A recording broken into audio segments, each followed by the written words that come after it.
Good evening. You can do better than that. Good evening. Good, because I knew you had some drinks in you. I'm going to share a story with you, and you're going to be in this story. But first, I'd like to kind of set the stage.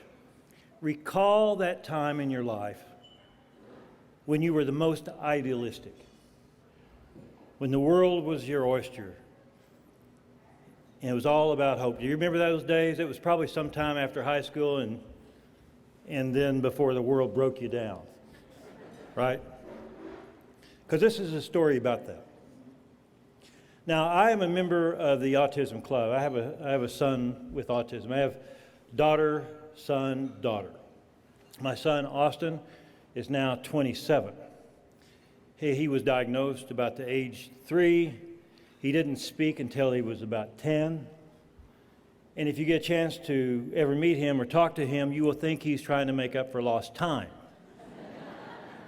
He loves The Simpsons, Michael J. Fox, American Airlines, 1980s cars, and now the American labor movement.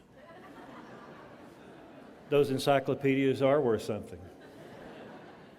His sisters say that he is like a typical brother in that Austin never remembered any of their boyfriends until they got a new one. And then all he wanted to do was talk to the new one about the old one. He drives. He was the first person with autism to go through the general school system. He passed his driver's test the first time. He learned like we typically teach our children. Parents on one side, the child driving illegally and at night through the neighborhood. Passed it the first time. Now his younger sister failed hers twice. And one day, Allison, his younger sister, had some friends over from high school, and they were sitting around the table talking, and Austin just blurts out of the blue, says, "Elmer, Allison failed her driver's test twice." Now, I was standing there in the kitchen, and I heard this, and you could imagine how that went over with Allison, not too good. So I said, "Austin, you can't talk about Allison's driver's test. You can only talk about your own." "Elmer, on my driver's test, I didn't back over a yard."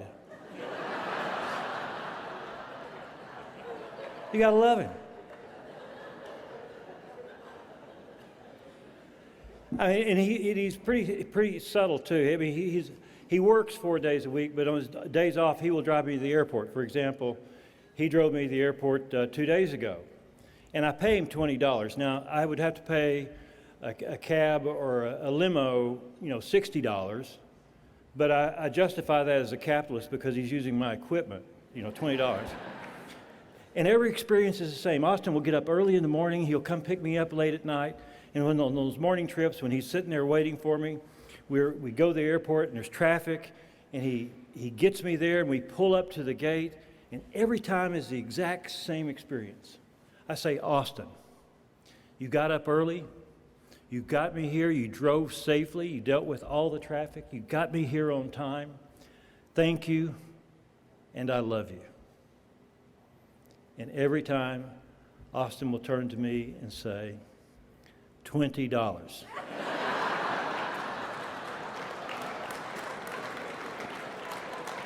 Does a job make a difference? Does a job make a difference? Now, make no mistake, despite Austin's charms and some of his unique abilities, he has lots of issues. He probably reads about a 4th grade level. He has no peer friends. He's never written an email. He's never gotten a phone call. He would have difficulty if you ask him, what if this happened, what would you do? He would struggle with that. I've never played a game of catch with my son. Not a single type of game.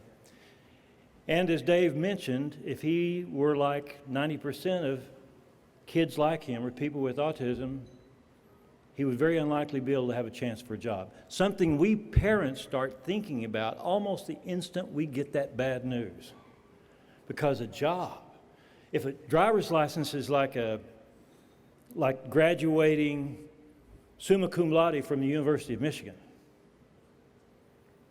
then a job would be like a Nobel Prize. A job could be relationships, could be independence, could be all the things we dream for all our children. And all of us in the room who have children with disabilities, not necessarily just autism, I've learned we share the same hope. Just to live one day longer than our child, because we know what's waiting. Now, when it comes to getting a job, I know as a parent and I know as an employer that people with disabilities die a death of 1,000 cuts. They can't get through the interview process, they learn differently, they may look differently, speak differently, and the unkindest cut of all is the belief by 99.9% of us that hiring a person with a disability is a really great thing to do if you can afford it. The people with disabilities really can't do the job. So it was knowing this, faced with this over here, and then my job as this bigwig executive at Walgreens, we were hiring 1,000 people a year in the division I worked in. Here's a problem, here's a solution. So we started out, and we started working with school systems, and that did okay. And then in our centers, we had 20 centers across the United States. We brought in some what they call enclaves, where you contract with an agency and they bring in people with disabilities and they have their own management. And we gave them the ancillary work like tagging merchandise or the repetitive kind of work or custodial work. And it was working out great. And people would give us awards. They were calling us up and recognizing us. What great corporate people we were to do this. When I was in our Dallas center, and I had heard all these stories from our managers, this is working out great. And we've given these folks our team member T-shirts, and we've given them the badges. They're just like, we're so happy with them. And this woman was showing me a picture of the group. And I looked at the picture, and she's in the picture, and I didn't know who she was. I mean, she's telling me about it. I didn't know she worked for the Enclave or whatever. And she must have seen the puzzlement on my face, and she said, "Oh, but I'm not one of them. I'm the sponsor." There you had it. Us, them. We had to do better. They weren't doing mission critical work, and they weren't us.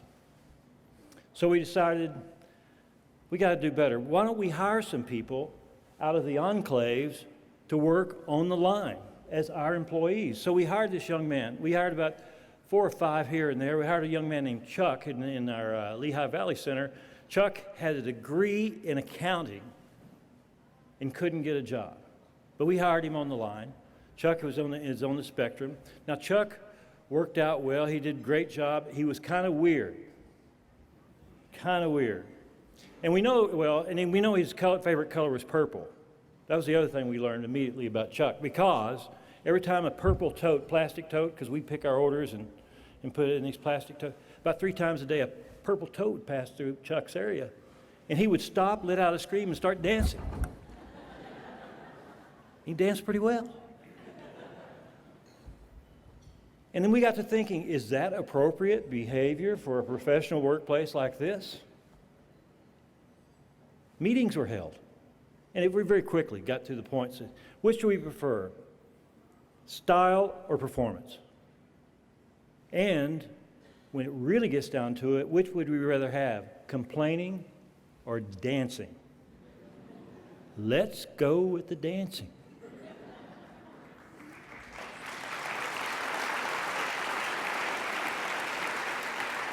So, one thing Chuck taught us, that style does not make a difference and performance comes in lots of different packages.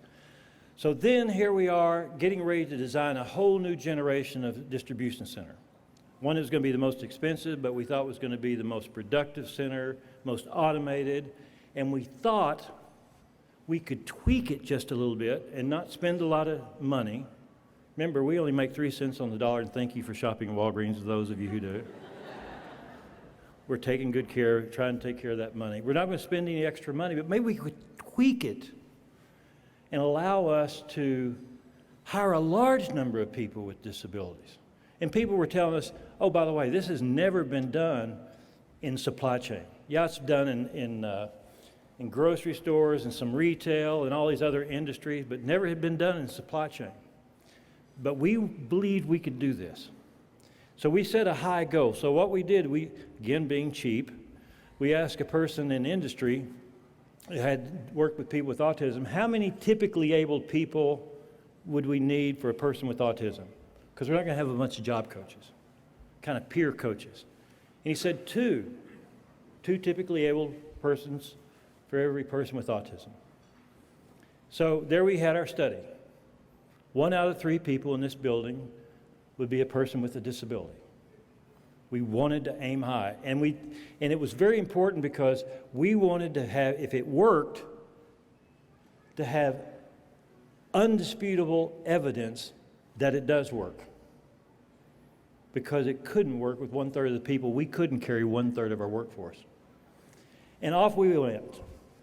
And we made, oh, by the way, and if we were going to do this, we said we're going to have not lower the bar of performance. If anything, we're going to raise it. So people with disabilities, without disabilities, had to have performance at the same level. Do the same jobs, side by side, paid the same. Completely inclusive. And off we went, made the announcement, and you would have thought we cured cancer. We were going to hire 200 people to 600 people, and it rang bells across this country. 200 people.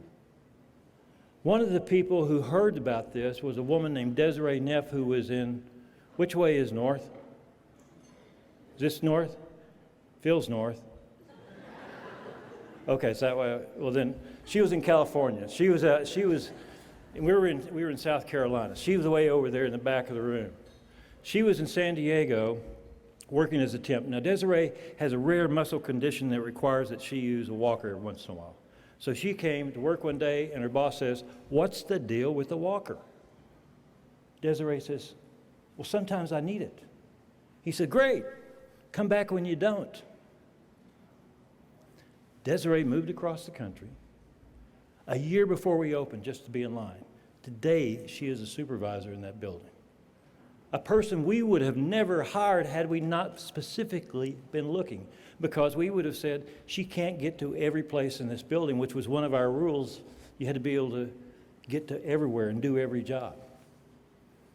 Now, we didn't know how many types of disabilities we could hire. When it came down to mental illness, we talked about that. Can we hire people with mental illness? And we thought, well, we have experience with mental illness. We have people that have paranoia, explosive anger disorder, depression, and that's just a senior executive team. It's undiagnosed, but real nevertheless. We did not actually find a disability that we would automatically exclude, and we got some great people. We got a woman with cerebral palsy who is probably the best HR person in the history of our company, certainly in my 20 years of the company. Best HR person who went to Clemson all A's, graduate school all A's, and not a single job offer. Or a young man with autism who performs at 150% of everything we ask him to do, but can't multiply 10 times 60. He never would have gotten through that mathematics test that we have on the application. And he certainly didn't have the employment history, and Angie wouldn't have gotten accepted because she didn't have that record of employment that we look for. And none of those folks would have ever gotten through that fit interview that we have in our hiring process for fit. None of those folks, and we got hundreds of like them who are fantastic. Now, I'm going to share quickly one of the things we learned. We learned that this became the most productive building in the history of our company, that people with disabilities work safer. They are likely to show up on the days when nobody else does, when there's a huge amount of flu in this country after the Super Bowl or at the start of deer season. It's incredible people with disabilities are immune to those things. And we learned a new technology, and I'm going to share how you hire people with disabilities. It's a technology that we share with the world. It's open source. It's called ATP. ATP, ask the person. For instance, our procedures say it takes 2 hands to lift a case. So if a one-armed person or one-handed person can't do the job, now we ask them, how would you perform the job? Because they've had a likelihood that they've figured this out long ago. Or another example, forklift drivers. Can a deaf person operate a forklift safely? Now, it's not like rules of the road. We have rules of the road, but forklifts are very dangerous in industrial settings. In ours, we have lots of forklifts and a lot of pedestrians. And a forklift is quiet and fast, kind of like and dangerous, kind of like a Prius without the smugness. Okay, you got the middle. So one of the procedures is that a driver has to test his or her horn. And how can a deaf person do that if they can't hear it? So we asked the first person, I'd put my hand on the cowling where the button is, touch the button, I'd feel it. I like the second person's answer better. How would you test your horn? Well, what I would do is I would pull up behind a group of people who are just standing around talking. You know how that's going to go, don't you? Over and over, simple as that. We didn't have to figure this thing out. People would figure these things out as they went along. And the magic of the place is the impact it had on people without disabilities. There's a sense of teamwork, of place, of importance. We talk about engagements, it's off the charts. And management says in that building, yeah, it's always about production, it's always about safety, it's always about quality, but my primary job is to make everybody around me successful. What would your place of business be like if the whole management team had that attitude and everybody was aligned up towards mission? It was a lightning in a bottle experience for us. Now, when we got done, we were not at 30%. We were at 40%. And we opened up the doors to the world, and we even let our competitors come in. And we gave it all away. And some of those companies came, and they launched their own. Procter & Gamble, UPS, Starbucks, Best Buy, Colgate, West Marine, Meijer, okay, got Meijer. Y'all know them? They're up here? Okay, good. Meijer, okay. And Lowe's. Here's the Meijer. And they found the same things we did. Now, people will ask me, and by the way, one thing about this, I would have never imagined when we started this, that this would have an impact on my son. When I said this is your story too, let me kind of tell you how that works out. When we started this, we had no centers around us. It wasn't, what was brought to my attention was thinking about all those other parents who lay in the bed at night, looking at the ceiling, wondering what they're going to do about their child, and thinking about all those 240,000 employees we have in our stores and all those other kids in those IEPs I was thinking about. I would have never dreamed that Meijer would be one of those companies that did that, and that Rick Keyes, my counterpart at Meijer, would become the president and call me up 2 years ago and say, we are opening up a center in Wisconsin. I think it's maybe within driving distance of your house, and we'd like one of the first of our employees there to be your son, Austin. I would have never dreamed that. And when I accepted Autism Alliance to come talk to you, I would have never have dreamed that it would be Autism Alliance who would come over to Wisconsin and work with my son and make him successful. And it's you being here tonight that helped enable that. So thank you, Meijer. Thank you, Autism Alliance. And thank you all for changing the trajectory of my own son's life. Thank you.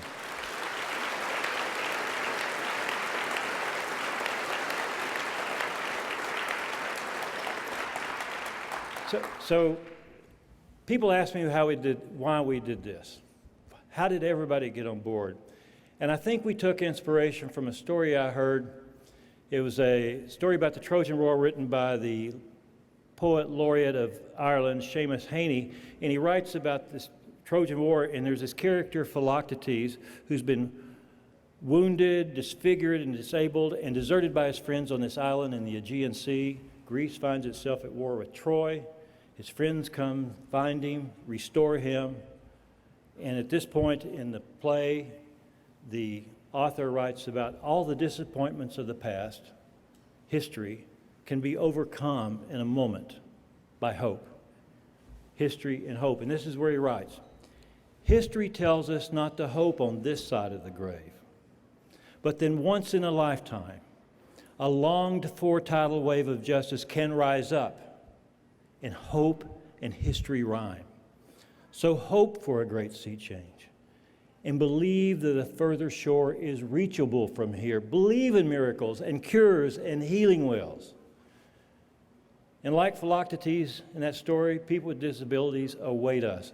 Those who are in schools now getting ready to come out, those who are in college getting ready to come out, those who sit at home waiting for a chance, those who can't get through these invisible walls and these attitudes that we have built up inadvertently, those like Stevens with 2 master's degree and working less than 40 hours a week for $10 an hour,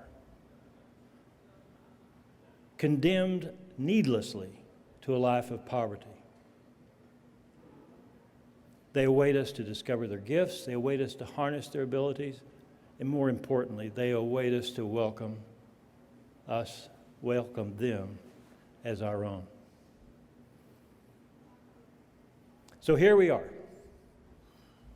standing in the intersection of hope and history, between the fear of change and possibility, between what is and has been and what can be and should be. Who better than us to make a decision to make a difference? Who better suited for that, prepared than us in this room tonight? Now, as for me, I choose to believe in miracles and cures and healing wells. I believe we can make a difference. I believe we must make a difference. And I believe that time has come now. Thank you, thank you, thank you.